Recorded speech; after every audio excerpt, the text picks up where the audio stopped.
ये लकड़बग्घा कैसे बात कर रहा है? ये कैसे संभव है? क्या यह लकड़बग्घा सच बोल रहा है? मुझे जाकर देखना होगा। अदिति रात के समय एक लालटेन लेकर जंगल की ओर निकल पड़ती है। यह अदिति इतनी रात को कहाँ जा रही है? मुझे इसे फॉलो करना चाहिए। मुकेश अपनी पत्नी का पीछा करते हुए काफी दूर चला जाता है। ओह, वह बिल्कुल भी रुक नहीं रही है। आखिरकार वह कहाँ जा रही है? चलते चलते अदिति एक नदी तक पहुंचती है। वह पास जाती है और रुक जाती है। एक लकड़बग्घा वहीं बैठा था। हे ओ लकड़बग्घा, तुम क्या कह रहे थे? ओह, मैं कह रहा था कि आज इस नदी में एक लाश बह रही है।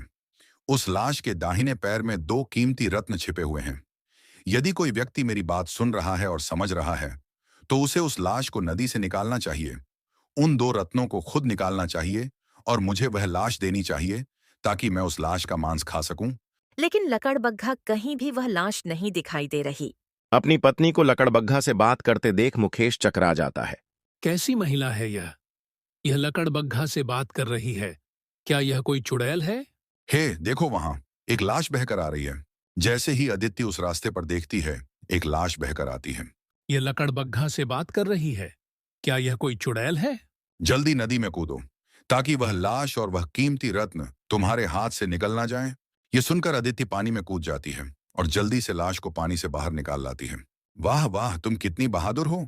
मैंने लाश को तुम्हारे लिए बाहर निकाला। अब तुम मुझे उसकी टांग से वो दो रत्न निकाल कर दो। ओह नहीं नहीं, मैं वह रत्न नहीं निकाल सकता।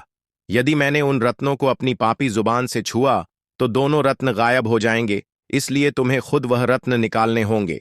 लेकिन मैं कैसे निकाल सकती हूँ? मेरे पास तो कोई छुरी भी नहीं है। ठीक है, मुझे लगता है कि अगर तुम्हारे पास छुरी नहीं है, तो तुम्हें इस लाश की खाल को अपने दांतों से चीरकर वह रत्न निकालने होंगे। हे राम राम राम, मैं इस लाश को अपने मुंह से कैसे काट सकती हूँ? हे बेटी, ज्यादा मत सोचो, बस जो मैं कह रहा हूं वही करो। लकड़बग्घा की यह बात सुनकर अदिति ज्यादा नहीं सोचती और लाश की टांग की खाल अपने मुंह से चीरने लगती है। यह पूरा दृश्य देखकर मुकेश के होश उड़ जाते हैं। हे भगवान, ठीक वैसे ही जैसा मैंने सोचा था। बिल्कुल वैसा ही हुआ। यह तो कोई चुड़ैल है। यह इंसानी मांस खा रही है। हे बेटे, क्या कह रहे हो? आखिरकार तुमने 2 दिन पहले शादी की है और आज तुम अपनी बहू को घर से बाहर निकालने की बात कर रहे हो। पिताजी, मैं बिल्कुल सही कह रहा हूँ। मैं उसके साथ नहीं रहना चाहता। तुम आज उसे उसके माता पिता के घर छोड़ आओ। लेकिन बेटे, तुम अपनी बहू के साथ क्यों नहीं रहना चाहते? आखिर उसने क्या किया है? क्योंकि पिताजी, तुम्हारी बहू इंसान नहीं है, बल्कि एक चुड़ैल है जो इंसानी मांस खाती है। हे बेटे, तुम क्या कह रहे हो? तुम्हारा दिमाग तो सही है ना? हाँ पिताजी, मैं एकदम ठीक कह रहा हूँ। मैंने अपनी आंखों से इसे नदी पर एक इंसान का मांस खाते हुए देखा है। अरे, आप ये कैसे बातें कर रहे हैं? मैं आपको बताती हूँ कि मैं वहां पर क्या करने गई थी। मुझे कुछ भी बताने की आवश्यकता नहीं है। दुष्ट डायन, मुझे तेरी कोई बात नहीं सुननी, क्योंकि प्रत्यक्ष को प्रमाण की आवश्यकता नहीं होती। लेकिन बेटा, एक बार इसकी बात तो सुन ले। नहीं पिताजी, मुझे इसकी कोई बात नहीं सुननी। यदि आप इसे यहाँ से अभी के अभी लेकर नहीं गए, तो मैं यह घर छोड़ हमेशा के लिए चला जाऊंगा। नहीं नहीं जी, आपको कहीं भी जाने की कोई आवश्यकता नहीं है। मैं ही इस घर को छोड़कर चली जाती हूँ। इतना बोलकर नंदिनी अपने ससुर के साथ अपने मायके के लिए निकल पड़ती है। वह दोनों चलते चलते काफी दूर निकल जाते हैं। पैदल चलने की वजह से रामलाल तो थक जाता है। अरे बेटी, मेरे पैर तो इससे आगे बढ़ना ही नहीं चाह रहे हैं। अब तो मैं पूरी तरह थक चुका हूं। हम ऐसा करते हैं, थोड़ी देर उस पेड़ के नीचे चलकर आराम कर लेते हैं, फिर आगे का सफर तय करेंगे। ठीक है पिताजी, जैसा आप उचित समझे। इतना बोलकर अदिति अपने ससुर के साथ अपने मायके के लिए निकल पड़ती है। वह दोनों चलते चलते काफी दूर निकल जाते हैं।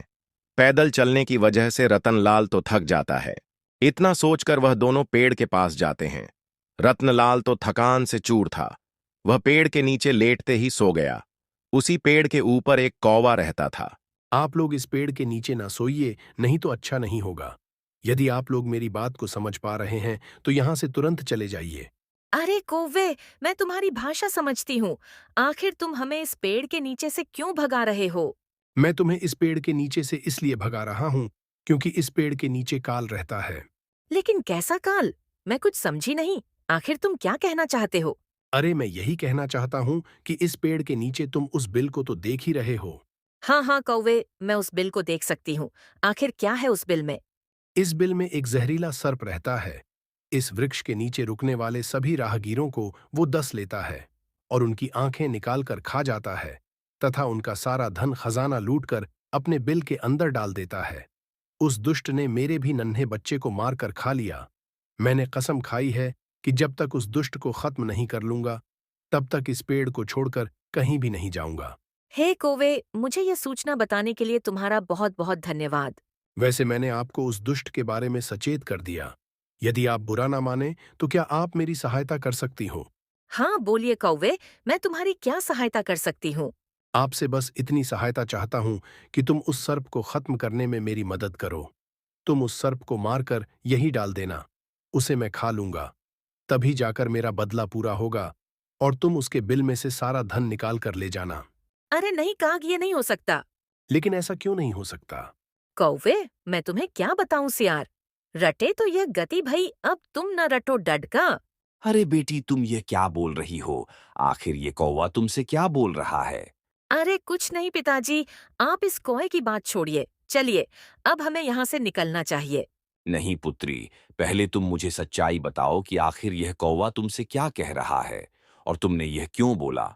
सियार रटे तो यह गति, भाई अब तुम ना रटो, निगोड़े काक, इसका क्या मतलब है?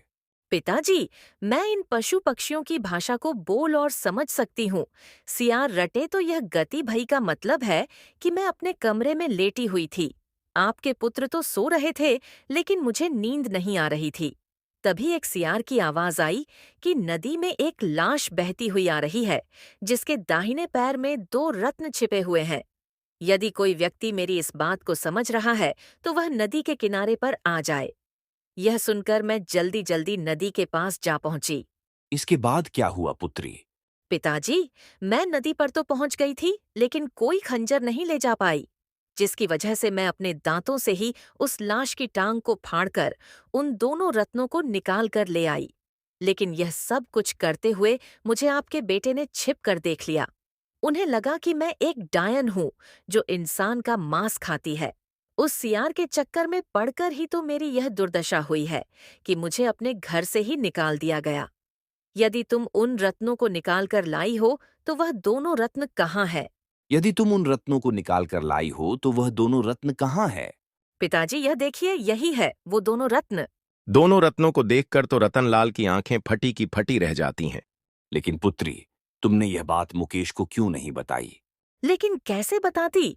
उन्होंने मेरी कोई बात सुनी ही नहीं, तो मैं क्या करती? कोई बात नहीं पुत्री, तुम दुखी ना हो। लेकिन इस कौवे ने तुम्हें क्या बताया है? पिताजी, वही मैं इस कौवे से कह रही थी कि रत्न पाकर तो मेरी यह हालत हुई है। यदि कहीं सोना भी खोद लिया, तो मेरी तो जान ही चली जाएगी। अरे नहीं बेटी, तुम ऐसी अशुभ बात न करो। लेकिन यह दुष्ट सर्प तो कितना पापी है। पता नहीं इसने कितने मासूमों की जान ले ली होगी। मैं इस दुष्ट सर्प को जिंदा नहीं छोड़ूंगा। कौवे, तुम दुखी ना हो, मैं तुम्हारा बदला जरूर लूंगा।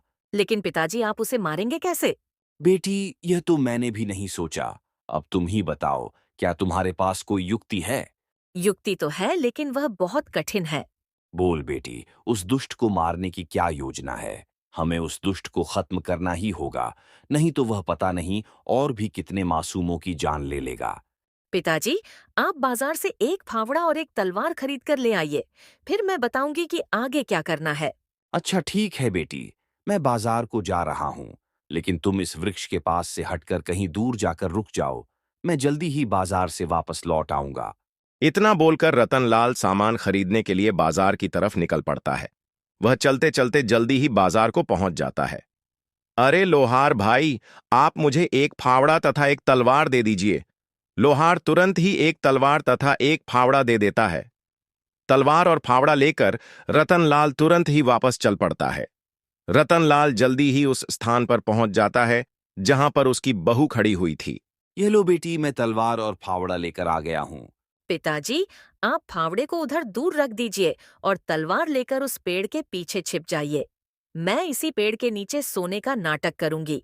जैसे ही वह सर्प मुझ पर हमला करके लिए आएगा, तभी आप उस पर हमला कर देना, जिससे वह सर्प मारा जाएगा। अरे नहीं पुत्री, तुम यह कैसी बातें कर रही हो? तलवार लेकर मैं नहीं, बल्कि तुम जाओ। मैं तुम्हें कोई भी खतरा मोल नहीं लेने दूंगा। अभी तुम्हारी पूरी जिंदगी पड़ी है जीने के लिए, और मेरा क्या? मैं तो अपनी जिंदगी जी चुका हूं। मुझे कुछ हो भी जाए तो भी कोई फर्क नहीं पड़ता। अरे नहीं पिताजी, आप यह कैसी बातें कर रहे हैं? मेरे रहते हुए आपका कोई भी बाल भी बांका नहीं कर सकता। इतना बोलकर अदिति तलवार लेकर पेड़ के पीछे छिप जाती है और रतनलाल चुपचाप वहीं पेड़ के नीचे लेट जाता है और सोने का नाटक करता है। कुछ देर गुजरने के बाद वह सर्प पेड़ की तरफ ही बढ़ता हुआ चला आ रहा था। अरे वाह, आज फिर से एक नया शिकार मेरी प्रतीक्षा कर रहा है। सर्प जैसे ही रतनलाल के करीब आता है, तभी पीछे से अदिति तलवार से उस सर्प के 2 टुकड़े कर देती है। यह देखकर कौवा बड़ा खुश हो जाता है। वाह बेटी वाह, तुम तो वाकई कितनी वीर हो। अब आप जल्दी से इस बिल को फावड़े से खोदिए। हाँ हाँ बेटी, मैं अभी खोदता हूं। इतना बोलकर रतनलाल फावड़े से उस सर्प के बिल को खोदने लगता है। कुछ देर खुदाई करने के बाद उस सर्प के बिल से काफी सारा धन तथा हीरे जवाहरात निकलते हैं। यह देखकर वह दोनों बहुत ही खुश हो जाते हैं। रतनलाल जल्दी ही एक कपड़े पर उस सारे धन को एकत्रित कर उसकी एक पोटली बना लेता है। चलो बेटी, अब मेरे साथ घर चलो। हाँ हाँ, चलिए पिताजी। अरे घर तो इधर है, तुम उधर कहाँ जा रही हो? लेकिन इधर ही तो मेरा मायका है। अरे नहीं बेटी, अब तुम्हारे मायके जाने की कोई जरूरत नहीं। तुम मेरे साथ अपने घर चलोगी। लेकिन पिताजी, यदि मैं वापस गई तो मुकेश जी घर छोड़कर चले जाएंगे। अरे उसे जहां भी जाना है वह चला जाए, लेकिन तू मुझे छोड़कर कहीं भी नहीं जाएगी। चल मेरे साथ। इतना कहकर रतनलाल अदिति को भी अपने साथ ही ले जाता है। पिताजी, आप फिर से इस डायन को घर में ले आए। अरे बेटा, ये डायन नहीं है, तुम मेरी बात को सुनो। फिर रतनलाल सारी कहानी अपने बेटे मुकेश को सुनाता है। सारी बात सुनकर मुकेश हैरान ही रह जाता है। यदि तुम्हें मेरी बात पर यकीन ना हो तो यह देखो, वह सारा खजाना। खजाना देखकर मुकेश समझ गया कि वह गलत था। अदिति, मुझे माफ कर दो, मैंने तुम्हें गलत समझा। अरे नहीं जी, आप मुझसे माफी मांगकर मुझे लज्जित ना करें। गलती तो हर किसी से हो जाती है।